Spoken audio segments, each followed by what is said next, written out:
I had never imagined that a single symbol could change the course of an entire day.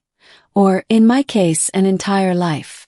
It all started during a routine salvage mission on the outskirts of the Drelth system.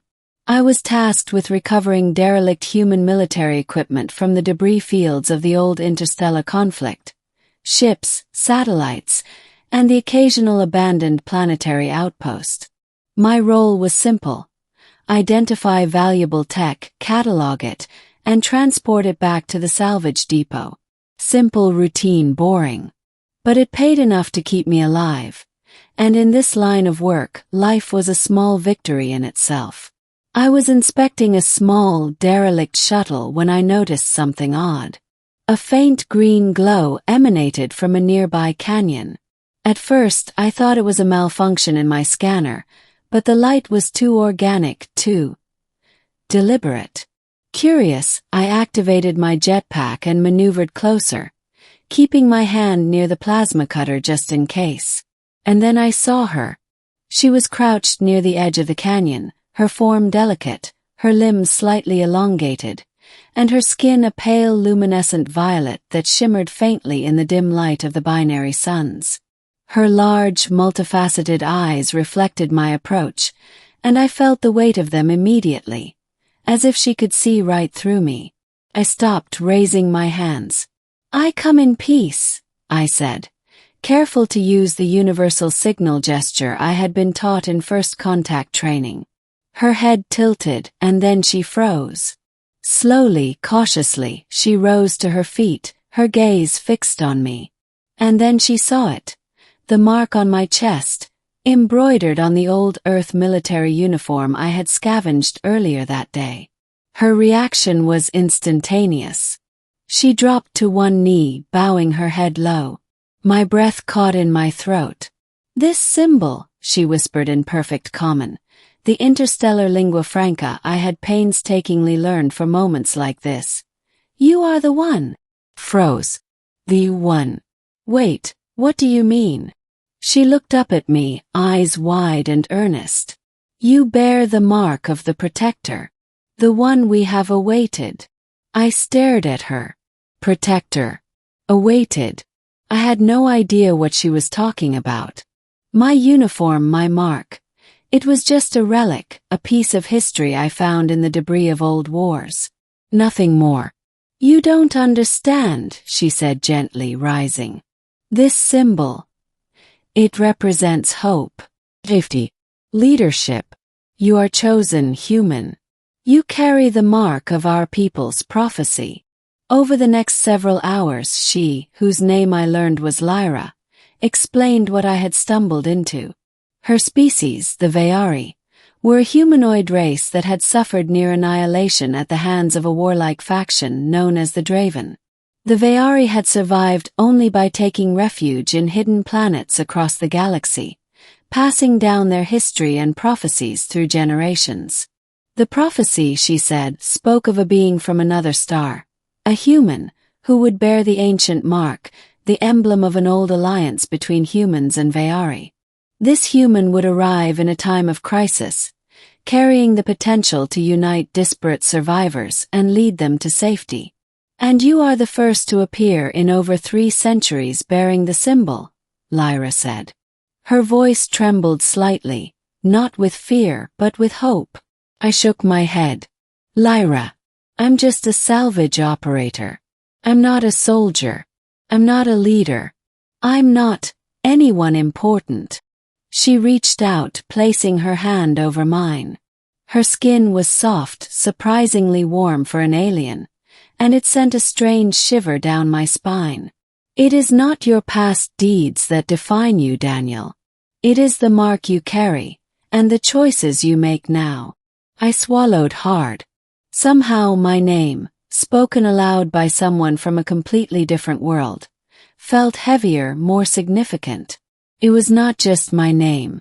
It was a responsibility I had never sought but could not deny.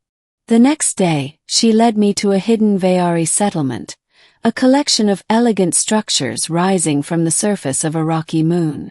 The settlement shimmered in soft hues of blue and green, illuminated by bioluminescent plants that lined the pathways.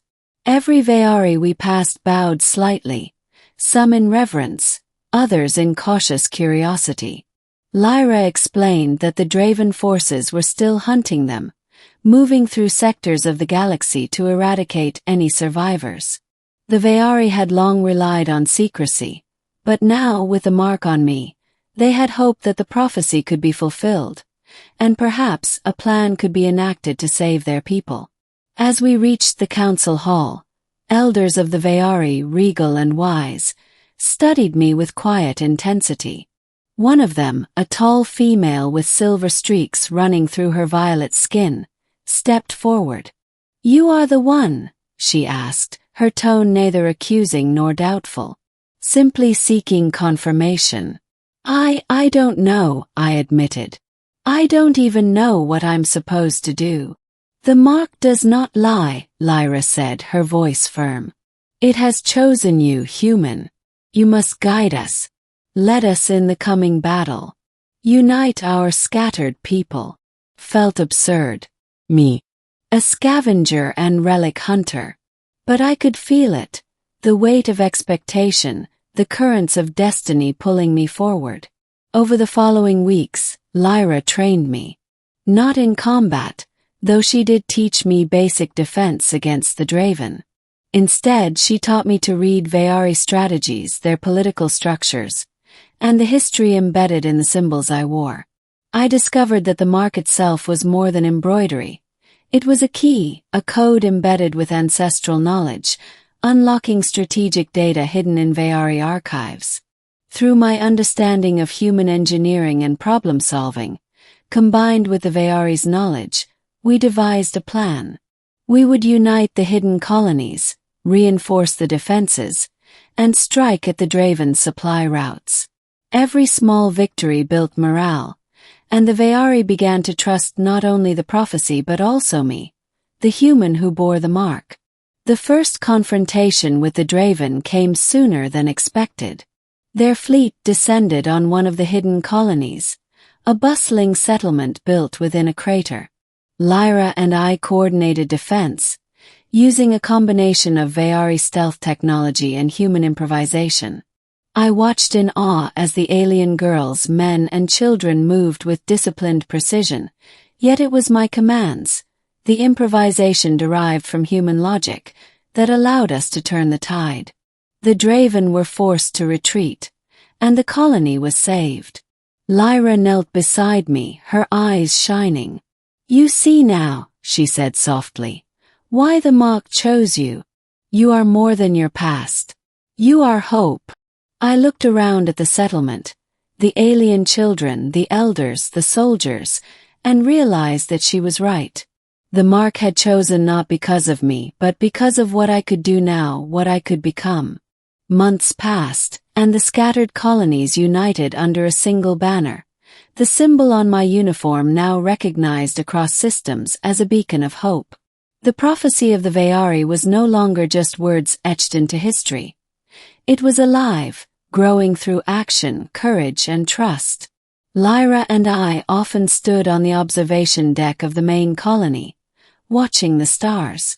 She would point to distant systems and describe new survivors we might help, new colonies to guide. And each time she reminded me gently, "The mark does not make you the one. You do through your choices." I had come to Orinthal thinking I was a simple scavenger. I left knowing that the universe was larger, more connected, and far more incredible than I had ever imagined. A single symbol, a mark on a uniform, had changed everything, not because of fate alone, but because I chose to rise to the challenge it represented. And every time an alien girl bowed before me, I understood. The mark was not a burden, but a calling. Calling I could not refuse.